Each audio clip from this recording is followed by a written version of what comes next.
নমস্কার দর্শক বন্ধুগণ, গুড মর্নিং। আজি 2 অক্টোবর গুরুবার গুরুত্বপূর্ণ খবর নেই আসিଅছি পাଣିପାଗ ବିଷୟରେ, ଯାହାକି ଆପଣମାନଙ୍କ ନିହାତି ଦେଖିବା ଦରକାର। ଦୁର୍ଗା ପୂଜାରେ ନବମୀ ଏବଂ ଦଶମୀରେ ଏତେ ପରିମାଣରେ ବିଜୁଳି ଘଡ଼ଘଡ଼ି ମାରିବ ଯେ ଥରିଯିବ ପୁରା ଜିଲ୍ଲା।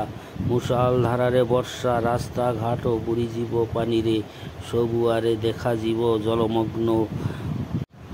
ଅନାବର୍ତ ବର୍ଷା ହେବାରୁ ବିଜୁଳି ଘଡ଼ଘଡ଼ି ମଧ୍ୟ ଲାଗି ରହିବ। ଫିକା ପଡ଼ିବ ଦୁର୍ଗା ନବମୀ ଓ ଦଶମୀ। ରାବଣ ପୋଡ଼ା ହେବ ଠପ୍। ନାକେ ଦମ୍ କରିବ ବର୍ଷା। ଆଜି 2 ତାରିଖ ଗୁରୁବାର। 2ଟି ଜିଲ୍ଲାରେ ପ୍ରବଳରୁ ଅତି ପ୍ରବଳ ବର୍ଷା ହେବ। ଜିଲ୍ଲା 2ଟିରେ ରେଡ୍ ଆଲର୍ଟ ଜାରି ହୋଇଅଛି। ଜିଲ୍ଲା 2ଟି ହେଲା ଜଗତସିଂହପୁର ଏବଂ ପୁରୀ। ବିଜୁଳି ଘଡ଼ଘଡ଼ି ସହ ପ୍ରବଳ ବର୍ଷା, ଝଟକା ପବନ ବହିବ। ପବନର ବେଗ ରହିବ 40 କିଲୋମିଟରରୁ 50 କିଲୋମିଟର ମଧ୍ୟରେ। ବର୍ଷାର ପରିମାଣ ରହିବ 20 ସେଣ୍ଟିମିଟର। ଅରେଞ୍ଜ ୱାର୍ଣ୍ଣିଂ ଜାରି ହୋଇଅଛି 14ଟି ଜିଲ୍ଲାରେ ପ୍ରବଳ ବର୍ଷା। ପଶ୍ଚିମ ବଙ୍ଗୋପସାଗରରେ ସୃଷ୍ଟି ହୋଇଥିବା ଲଘୁଚାପ ନେବ ଆହୁରି ଘନୀଭୂତ ହୋଇ ଗଭୀର ଅବପାତ ନେବ। ସେହି ସମୟରେ ଜିଲ୍ଲାରେ ପ୍ରବଳ ବର୍ଷା। ଜିଲ୍ଲା ଗୁଡ଼ିକ ହେଲା ମୟୂରଭଞ୍ଜ, ବାଲେଶ୍ୱର, ଭଦ୍ରକ, କେନ୍ଦ୍ରାପଡ଼ା, ଯାଜପୁର, କଟକ, ଖୋର୍ଦ୍ଧା, ନୟାଗଡ଼, ଗଜପତି, ଗଞ୍ଜାମ, କଳାହାଣ୍ଡି, କନ୍ଧମାଳ, ବଲାଙ୍ଗୀର ଏବଂ ଢେଙ୍କାନାଳ ଜିଲ୍ଲାରେ ପ୍ରବଳ ବର୍ଷା।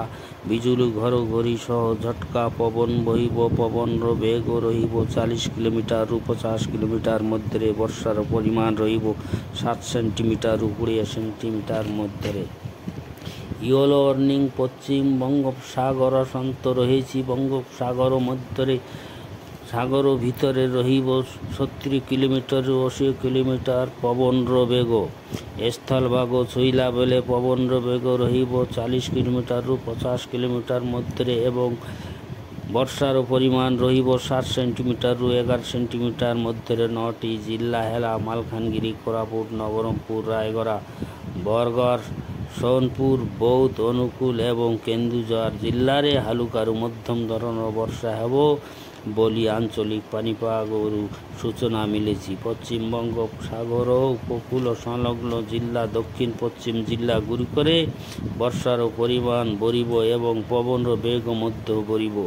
ଆଉ ବାକି ରହିଲା 5ଟି ଜିଲ୍ଲା। ଜିଲ୍ଲାଗୁଡ଼ିକ ହେଲା ନୂଆପଡ଼ା, ସୁନ୍ଦରଗଡ଼, ଝାରସୁଗୁଡ଼ା, ସମ୍ବଲପୁର, ଦେଓଗଡ଼। ସାମାନ୍ୟ ବର୍ଷା ହେବ। ମେଘୁଆ ପାଗ ରହିବ ଏବଂ ଶୁଖିଲା ପାଗ ମଧ୍ୟ ରହିବ। ମଝିରେ ମଝିରେ ଝଟକା ପବନ ବହିବ। ପବନର ବେଗ ରହିବ 30 କିଲୋମିଟରରୁ 40 କିଲୋମିଟର ମଧ୍ୟରେ।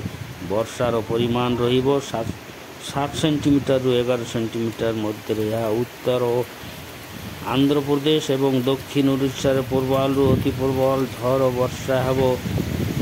ଗଭୀର ନିମ୍ନଚାପରେ ପରିଣତ ହେବ। ଏହା ଦକ୍ଷିଣ ଓଡ଼ିଶାରେ ଲ୍ୟାଣ୍ଡଫଲ୍ ହେବ। ବ୍ରହ୍ମପୁର ଉପକୂଳରେ ଅନୁମାନ କରାଯାଉଅଛି ଏହା ଉତ୍ତର ପଶ୍ଚିମ ଆଡ଼କୁ ଗତି କରିବ, ଯେମିତି ଛତିଶଗଡ଼, ବିହାର, ଝାରଖଣ୍ଡ, ମଧ୍ୟପ୍ରଦେଶ, ଉତ୍ତରପ୍ରଦେଶ ଆଡ଼କୁ ଏବଂ ନେପାଳ ପଟେ ପହଞ୍ଚିବ।